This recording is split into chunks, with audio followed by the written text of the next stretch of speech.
Herkese merhaba arkadaşlar. Kanalıma hoş geldiniz. Yepyeni bir videoyla karşınızdayım. Arkadaşlar bugünkü videomuzda Eşref Rüya dizisinin başrol oyuncuları Demet Özdemir ve Çağatay Ulusoy'un yeni görüntüleri geldi.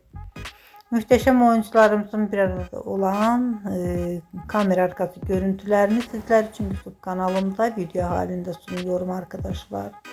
Umarım beğenirsiniz. Videomu beğendiyseniz kanalımı izlemeyi ve bildirim butonuna basmayı unutmayın.